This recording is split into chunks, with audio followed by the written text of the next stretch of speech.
Modelo de estados. Los modelos de estados que abordaremos son 5 que propone Alicia Iriarte, el modelo liberal oligárquico de 1880 al 1916, que está comprendido este forma de estado, que entre los presidentes, está el mandato de 2 veces de Julio Roca. Luego de un gobierno de facto, un golpe de Estado, una crisis que permite el cambio del régimen político, el cambio de modelo, hace que surja el modelo social o de benefactor, también popular o nacional, por el primer gobierno peronista en 1946 al 1955, cuando fue derrocado por la Revolución Libertadora, que dio paso al nuevo modelo desarrollista por Frondizi en 1955 al 1970. Luego también se destaca el modelo burocrático autoritario, que se centraliza en la última dictadura militar, que justamente se instauraron las políticas neoliberales que se fueron configurando durante la década del 80, que en la década del 90 se dio en el modelo neoliberal bajo la presidencia de Menem. Para iniciar, el Estado liberal oligárquico es un modelo que se caracterizó por el control de una oligarquía que buscaba el libre mercado, el libre comercio y el enriquecimiento de las élites terratenientes, es decir, que buscaban todo a beneficio de la clase alta, y justamente se caracterizó por la centralización del poder político, también económico, centrado en esa clase elitista y terrateniente porque tenían tierra, y también justamente uno de los elementos productivos de económico eran las estancias, las extensiones de tierras rurales, lo cual representaba un símbolo de capitalista,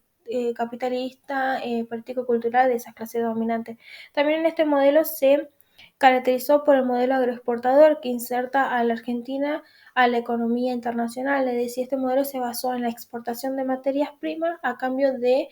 importación de productos manufacturados, pero también de la mano de obra. En este contexto de Estado,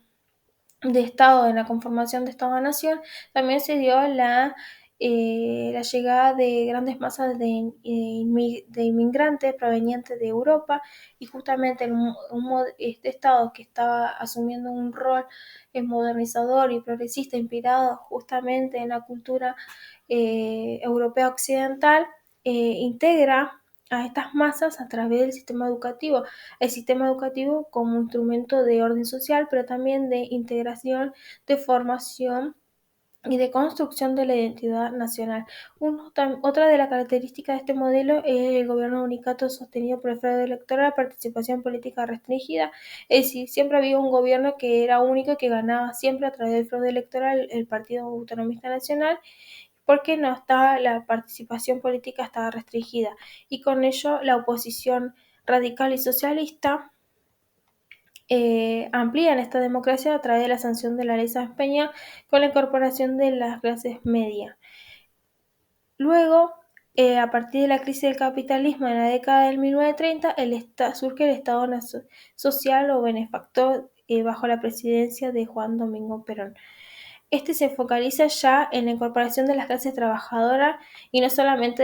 de las clases medias y altas. Como en el anterior modelo, este asume un rol de garante de los derechos, ya no es protector único de los derechos individuales, sino que atiende a las necesidades y demandas de los sectores populares. Este entonces se caracteriza por ser un Estado que interviene en la economía y en la redistribución de ingresos. Esto quiere decir que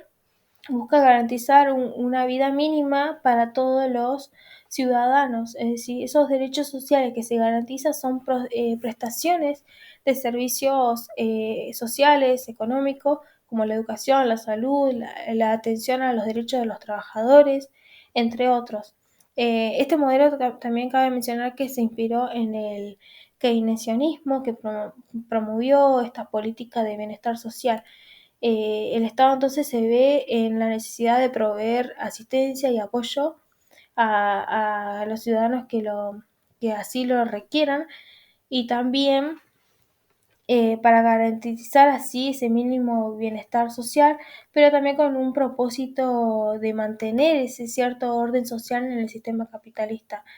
ya que la economía ahora justamente se caracteriza por la industrialización sustitutiva de importación y expande así el mercado interno, es decir, que se reemplazó al modelo agroexportador en el cual prioriza ya el mercado interno como estrategia de distribución del ingreso hacia los sectores asalariados y en expansión del empleo. Fue una movilización significativa para la inmigración interna de las zonas del interior del país hacia esas regiones industrializadas. Eh, entonces así, el rol protagónico del Estado es la incorporación y asistencia de la clase trabajadora, como también el crecimiento económico social. En cuanto a la educación se constituyó como un valor de movilización social ascendente, es decir, que la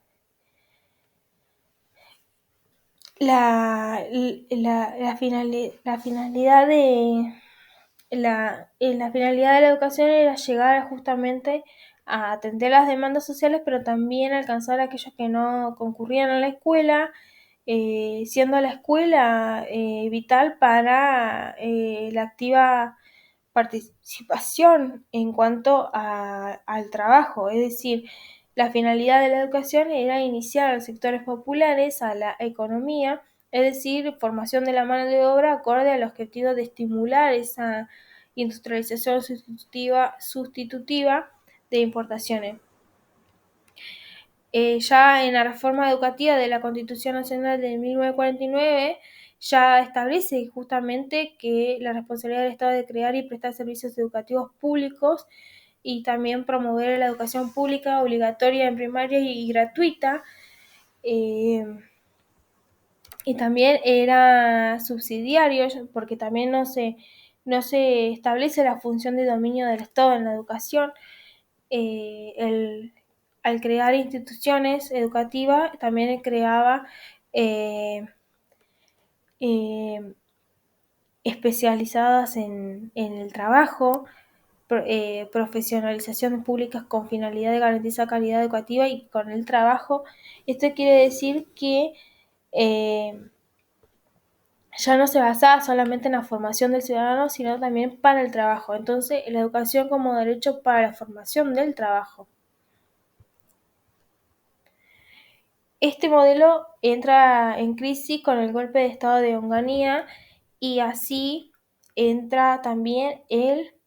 modelo de eh,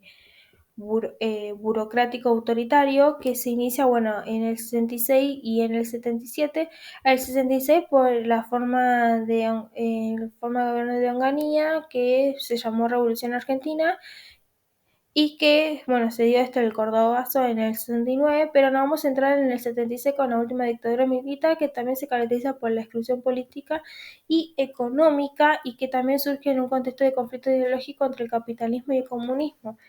Es decir, que se estaba fundando en ese conflicto de capitalismo y comunismo y este Estado va a profundizar el capitalismo, concibiendo por excelencia justamente eh, la libertad individual,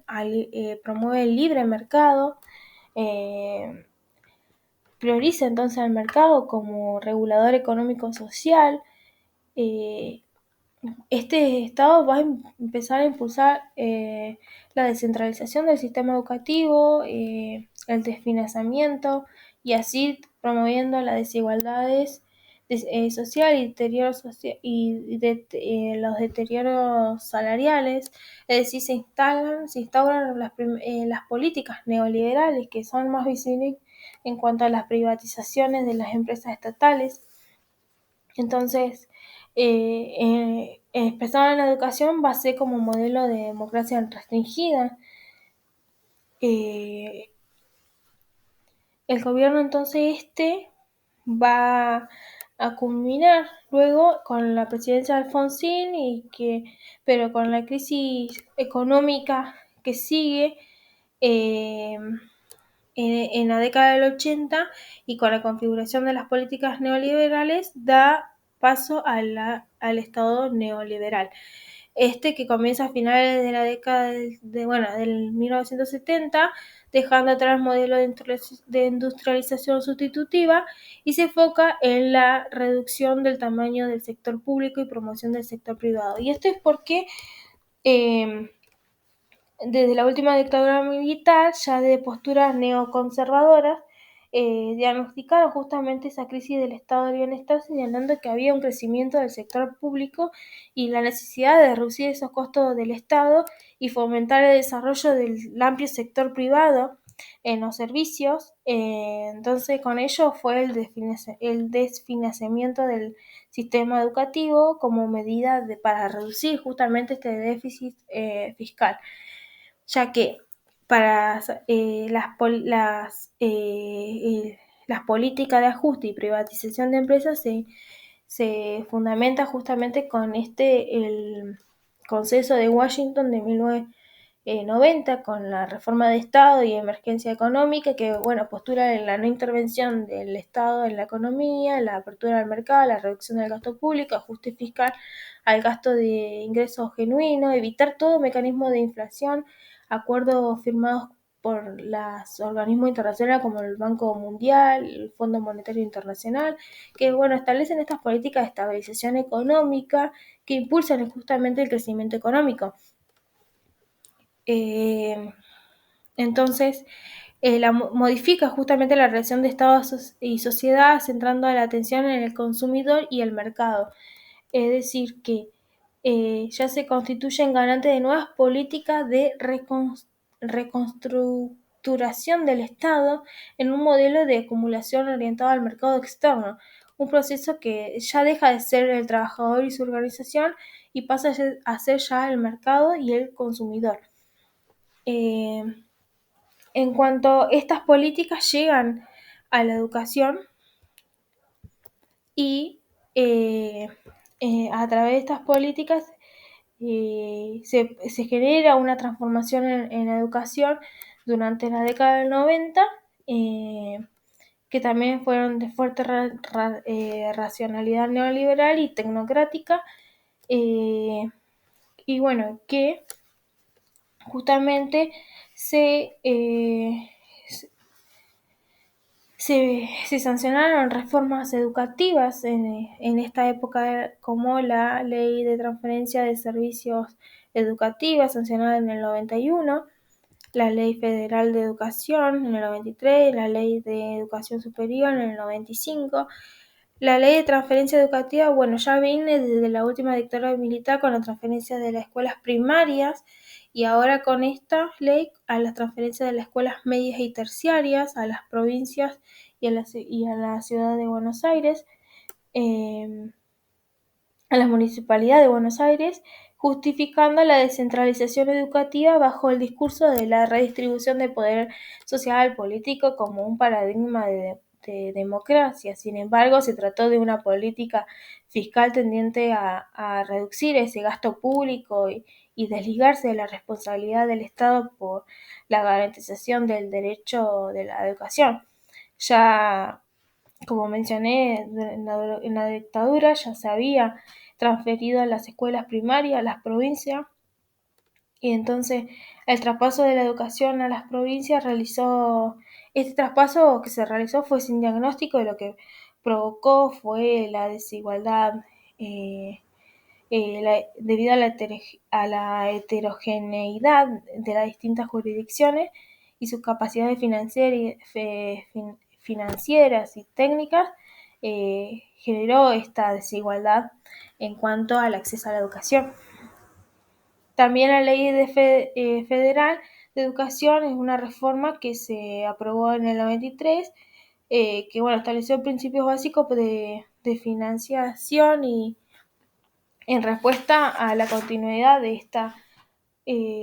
transferencia de las escuelas, y completó así una serie de reformas en el sistema educativo que implementó en la EGB, la escolarización obligatoria de 10 años,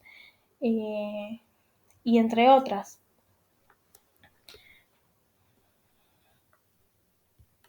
En este caso, el Estado subsidia y la educación se concibe como un servicio más que un derecho social.